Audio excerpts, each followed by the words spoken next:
I think everybody knows I had some concussions while I was playing in the National Football League, one of them here in Kansas City and one with another team. And so concussions is an important part for me. Concussion awareness, concussion education, not only for people that are going through it themselves, but also to educate their family members, their friends. And that's really what this is all for. The money is going to be going to help raise awareness for concussion awareness.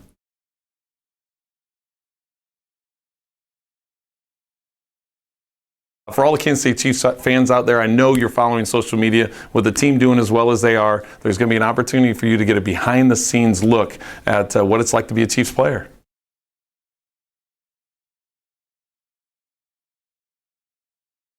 The Chiefs Fantasy Camp is going to be exciting. You get an opportunity not only to meet current and former players, but you get an opportunity to go in the locker room. You get to see what it's like on game day. You're in there with getting changed, getting ready to go take the field, and then you run out into the tunnel. You get the feeling of coming down the tunnel on game day, going out. But then also you get to go in the meeting rooms. You get to sit there and you do the X's and O's of videotape. You get to break down, with a player, former player, go through those plays, talk about what a coach would go through, just some of the different aspects of what it's like to be inside not only the locker room but the meeting rooms.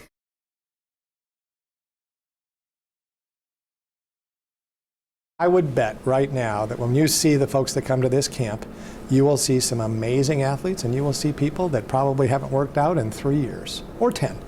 Because I think it's really just more about the experience. I don't think that you have to be in shape before you come, but if you've always wanted to give it a try, it's a fantasy camp. So that's really what it's about, is kind of live out your fantasy. Come out and be a football player for a day.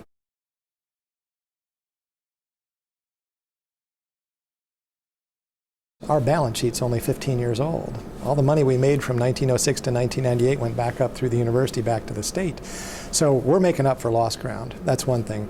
Second thing is healthcare is expensive. And so we are growing leaps and bounds on this campus. We need to continue to grow. We've got world-class programs here, but in order to keep those programs alive, they need funding.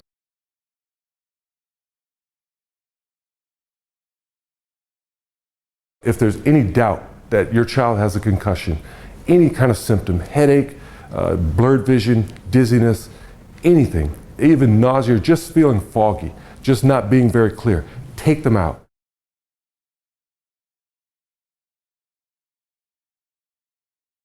It's the second hit phenomena when the brain is not fully healed, when the brain is still inflamed and the brain is still at risk for having a catastrophic incident that occurs.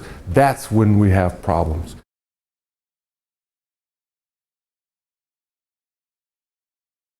The sport that has the most concussions would be bicycling, though cycling.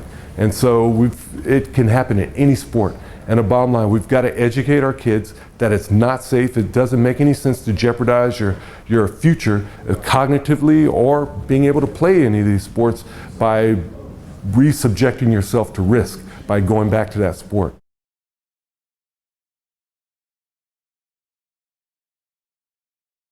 We want to penetrate the community. We want to give impact tests, because if we can have a baseline impact test, then when someone gets injured, then we know if they're at when they've gotten better to a point where they're at their baseline. And if there's not the resources there in order to do that, that's heartbreaking. So we want to be able to treat everyone and do whatever we can to promote brain wellness and to prevent concussions, as well as to treat them adequately.